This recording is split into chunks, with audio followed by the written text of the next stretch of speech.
முன்னோருங்க நட்ட மரம் மணக்குங்காத்த வீசும், அந்த மூதாதையர் கொடுத்த வரம் பிறக்கும் புதிய தேசம். காடு பூத்தது எங்கும் கடலு பூத்தது, நாடு பூத்தது எங்கும் நன்மை பூத்தது. இந்த பாடல் பூத்த இடம் பிரசிடென்சி பள்ளி தான். அனைவருக்கும் மாலை வணக்கம். எனக்கு இனிமே பிரசிடென்சி ஸ்கூலுக்குள்ள வந்த ஃபீல் இல்லை, ஒரு ஃபிலிம் இன்ஸ்டியூட்டுக்குள்ள போன மாதிரி இருக்கு. அப்படி ஒரு ஃபீல் கிடைச்சிருச்சு. இப்போ இங்க டிராமா, பரதநாட்டியம், மற்ற மார்ஷியல் ஆர்ட் ஃபார்ம்லாம் இங்கே இருக்கு. என்ன டக்குன்னு சாரோட நோக்கம் அடுத்தது ஃபிலிமு கொண்டு வர போறாரு அவங்க அப்படின்னு எனக்கு வந்துருச்சு. பல ஆக்டர்களை கண் முன்னாடி கொண்டு வந்துட்டாங்க. இங்கே நிறைய கலைகளும் கல்வியோடு இணைந்த செயல்பாடுகளும் இருக்குது. இந்த சாதாரண பிள்ளையும் நாங்கள் உயரத்துக்கு நகர்த்துவோங்க. எங்ககிட்ட இந்த கோர்ஸ் தான் கொடுப்போம், இது தான் தருவோம் அப்படின்ற கட்டுப்பாடுகள் கிடையாது. கட்டுப்பாடுகளை உடைத்து படிப்பு வராத குழந்தைக்கும் அதற்கு ஒரு சிந்தனை இருக்கிறது, அதற்கு ஒரு திறமை இருக்கிறது, அதற்கு ஒரு இடம் இருக்கிறது சொல்லி ஒரு தளத்தை கிரியேட் பண்ணி வைக்கக்கூடிய பள்ளியா புதுவை மாநகரில் இந்த பள்ளி இருக்கிறதுக்கு நாம் எல்லாருமே பெருமைப்படணும். இந்த பள்ளி ஒரு முன்மாதிரி பள்ளி. நாங்கள் நாடகத்தில் சொல்லுவோம் மாற்று நாடக இயக்கம், மாற்று நாடக பள்ளி. இந்த மாதிரி நாடகத்தை மாற்று ஒரு சேஞ்சஸ் வழக்கமாக இருக்கிறதெல்லாம் மாற்று நாடகம் அப்படின்னு சொல்லுவோம், மாற்று கல்வின்னு சொல்லுவோம், மாற்று ஊடக மையம்னு சொல்லுவோம். அந்த வகையில் பார்க்கல இது புதுச்சேரியில் ஒரு மாற்று பள்ளிக்கூடம். இது மாற்றி சிந்திக்க வைக்கின்ற ஒரு பள்ளிக்கூடம். அந்த வகையிலே இந்த பள்ளிக்கூடத்தின் சிறப்பம்சங்கள் இந்த பிள்ளைகளை வளர்க்கும் என்பது ஆணித்தரமான அறிவுபூர்வமான உண்மையாக நான் கருதுகிறேன். ஒரு பள்ளி ஆண்டு விழா என்பது என்ன? சுயமாக அப்பள்ளி தன்னை சுய தரிசனம் செய்து கொள்ளும் கண்ணாடி. என்னுடைய பள்ளி என் முகத்தை நான் கண்ணாடியில் பார்க்கிற மாதிரி இந்த ஆண்டு விழா மூலமா இந்த பள்ளி தன் முகத்தை கண்ணாடியில் பார்த்துக் கொள்கிறது. ஒரு குழந்தைகள் தன் திறனை அடையாளம் கண்டுகொள்கின்ற இடமாக இந்த இடம் இருக்குது. பெற்றோர்கள் தம் பிள்ளைகள் அறியாத அபூர்வ முகத்தை காணுகின்ற இடமாக இந்த ஆண்டு விழா இருக்கிறது. இது ஒரு நாள் குதூகலம் அல்ல, காலத்திற்கும் நினைவில் நிற்கக்கூடிய காட்டருவி. அந்த காட்டருவி வழிஞ்சுக்கிட்டே இருக்கும். ஆண்டு விழா என்பது இன்னையோட முடியறதில்ல. அவன் +2 டிகிரி IAS ஆனா கூட நான் ஒரு நாள் மேடையில் ஆடினேன், ஒரு நாள் பாடினேன், ஒரு நாள் நான் பேசினேன். அந்த சிந்தனை அவனை வேறொரு ஊக்கத்துக்கு இந்த இடத்துல ஒரு முக்கியமாக குறிப்பிட்டு சொல்லணும். இந்த ஒரு கலை படிப்பு தான் அவர் கலெக்டர் ஆகிட்டா கூட, பல நெருக்கடியாக இருந்தால் கூட, ஒரு மனிதநேய சிந்தனையை, ஒரு சமூக சிந்தனையை இந்த கலை படிப்பு தான் நேரத்தில் அவனை ஒரு முடிவெடுக்க வைக்கும்.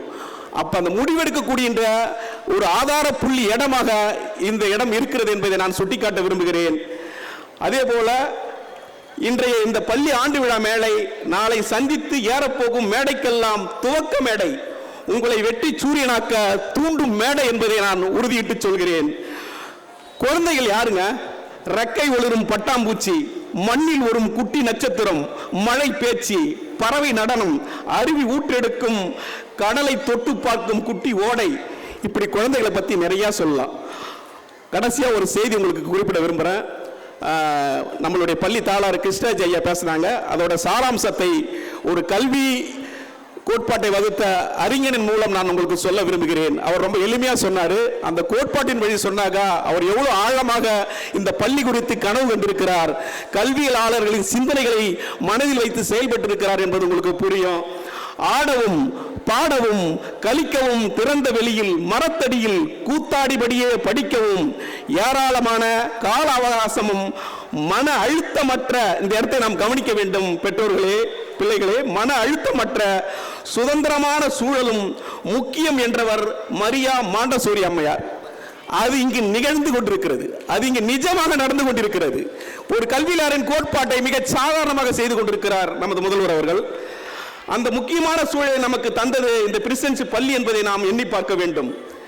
இயல்பாகவே கற்க விரும்பும் உயிர் மனிதன் அவனை தன்னிச்சையாகவும் சுதந்திரமாகவும் விட்டால் அதிகம் கற்க முடியும் என்று நிரூபித்தவர் கல்வியாளர் ஜான் ஹோல்ட். அந்த சுதந்திரத்தை பிரசிடென்சி பள்ளி இங்கு வழங்கி கொண்டிருக்கிறதை நாம் எண்ணி பார்க்க வேண்டும். இந்த இயல்பையும் சுதந்திரத்தையும் பள்ளி வழங்கி கொண்டிருக்கின்ற இந்த காரணம் ரொம்ப முக்கியமானது.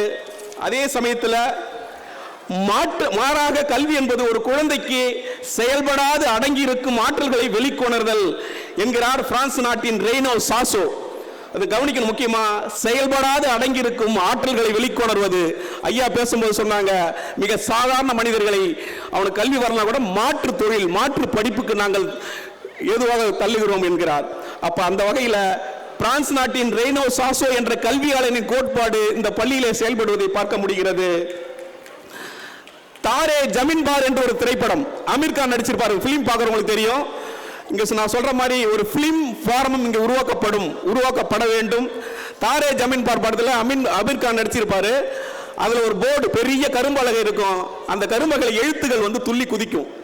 அவனுக்கு எக்ஸாம் எழுத வராது, படிப்பு வராது.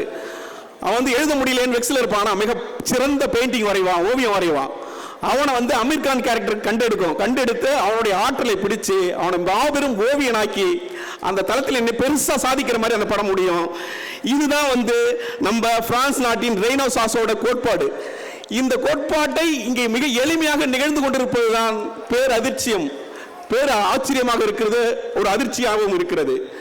அப்படிப்பட்ட இந்த ஆசிரியர் மாணவர்களுக்கு இடையில், அது மட்டுமில்ல ஆசிரியர்களுக்கும் மாணவர்களுக்கு இடையில, பெற்றோருக்கு இடையில 3 டைமென்ஷன் இந்த 3 முப்பரிமாண விதத்தில் ஒரு தோழமையை உருவாக்கி கொண்டிருக்கிறது இந்த பள்ளி. அந்த வகையிலே மிகச் சிறப்பான தளத்தை, மிகச் சிறப்பான ஒரு நோக்கத்தை இது கொண்டு செயல்படுகிறது. 2 விஷயங்களை நாம் எண்ணி பார்க்க வேண்டும். பெற்றோர்களே, அன்புக்குரிய குழந்தைகளே, இந்த இடம் முக்கியமான இடம். பள்ளிக்கூடம், பெற்றோர்கள் ஒரு பக்கம் மாணவர்களை உருவாக்குகிறார்கள், பிள்ளைகளை உருவாக்குகிறார்கள். பள்ளிக்கூடம் ஒரு பக்கம் பிள்ளைகளை உருவாக்குகிறது. இந்த 2 கண்களும் சேர்ந்து உருவாக்கி எங்கே அனுப்புகிறோம்? இந்த சமுதாயத்துக்கு அவர்களை நாம் அனுப்பி கொண்டிருக்கிறோம். அப்படியாக ஒரு செய்தியை சொல்லி நான் நிறைவு செய்கிறேன்.